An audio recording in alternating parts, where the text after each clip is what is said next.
Chairman Schiff, Chairman Carson, Ranking Member Crawford, and committee members, thank you very much for the opportunity to be here today to highlight the ongoing work of the Department of Defense regarding unidentified aerial phenomena. Since the early 2000s, we have seen an increasing number of unauthorized and/or unidentified aircraft or objects in military-controlled training areas and training ranges and other designated airspace. Reports of sightings are frequent and continuing. We attribute this increase in reporting to a number of factors, including our work to destigmatize reporting, an increase in the number of new systems such as quadcopters and unmanned aerial systems that are in our airspace, identification of what we can classify as clutter, mylar balloons, and other types of air trash, and improvements in the capabilities of our various sensors to detect things in our airspace. Almost 2 years ago, in August of 2020, Deputy Secretary of Defense Nordquist directed the establishment of the Unidentified Aerial Phenomena Task Force within the Department of the Navy. The UAP Task Force was built on the foundation of the Navy's initial efforts to respond to the reports from our aviators on unidentified objects observed in our training ranges. The basic issues then and now are twofold. First, incursions in our training ranges by unidentified objects represent serious hazards to safety of flight. In every aspect of naval aviation, safety of our air crews is paramount. Second, intrusions by unknown aircraft or objects pose potential threats to the security of our operations. Our aviators train as they would fight. So any intrusions that may compromise the security of our operations by revealing our capabilities, our tactics, techniques, or procedures are of great concern to the Navy and the Department of Defense. From the very beginning, we took these reports very seriously. We instituted a data-driven approach to the investigations where we could collect as much data as possible and use all available resources to analyze and make informed decisions on the best ways to address our findings. Our main objective was to transition UAP efforts from an anecdotal or narrative-based approach to a rigorous science and technology engineering-focused study. This data-driven approach requires input from a wide variety of sources.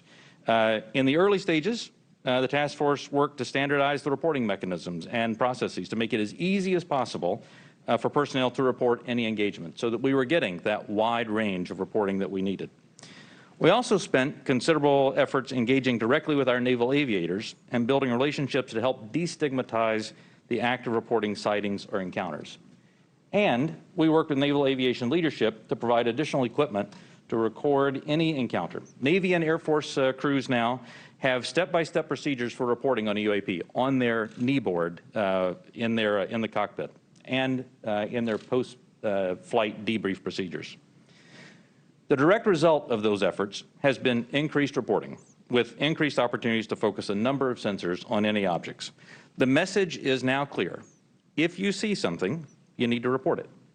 And the message has been received. In fact, recently, I received a call from a senior naval aviator with over 2,000 flight hours. He called me personally from the flight line after landing to talk about an encounter that he had just experienced. Those were just the initial steps. We also made a concerted effort to assemble subject matter experts from across the Department of Defense and the intelligence community and other U.S. government agencies and departments. We forged partnerships with the research, development, and acquisition communities, with industry partners, and with academic research labs, and we brought many allies and international partners into our discussions on UAP. Additionally, subject matter experts from a wide variety of fields, including physics, optics, metallurgy, meteorology, just to name a few, have been brought in to expand our understanding in areas where we may not have organic expertise. In short, we've endeavored to bring an all-hands-on-deck approach to better understand this phenomena. So what have we learned so far? Any given observation may be fleeting or longer. It may be recorded or not. It may be observable by one or multiple assets. In short, there's rarely an easy answer. For example, let me share with you the first video that we have here today, which shows an observation in real time.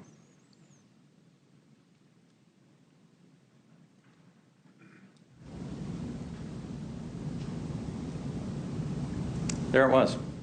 That's, in many cases, that's all that a report may include. And in many other cases, we have far less than this.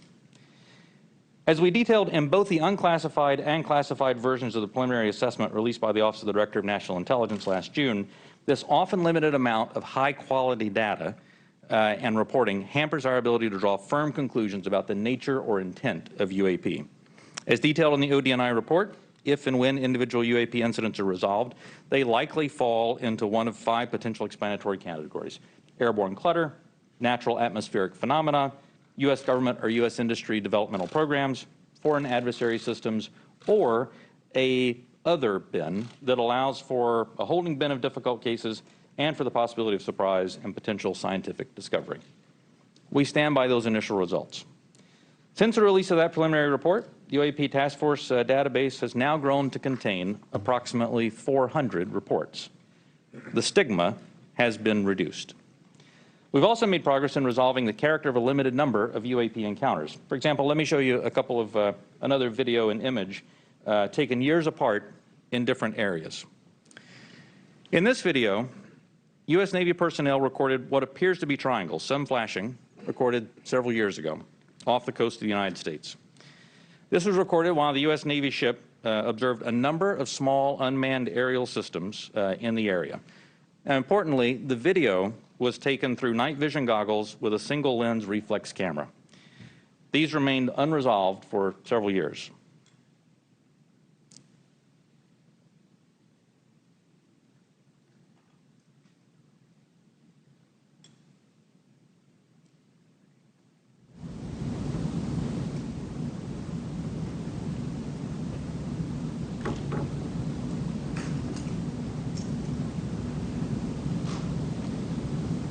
Several years later, and off a different coast, U.S. Navy personnel, again in a swarm of unmanned aerial systems, and again through night vision goggles and an SLR camera, recorded this image.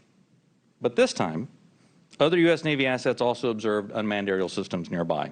And we're now reasonably confident that these triangles correlate to unmanned aerial systems in the area. The triangular appearance is a result of light passing through the night vision goggles and then being recorded by an SLR camera. Now, I don't mean to suggest that everything that we observe is identifiable, but this is a great example of how it takes considerable effort to understand what we're seeing in the examples that we are able to collect. In this example, we accumulated sufficient data from 2 similar encounters from 2 different time periods in 2 different geographic areas to help us draw these conclusions. That's not always the case, though.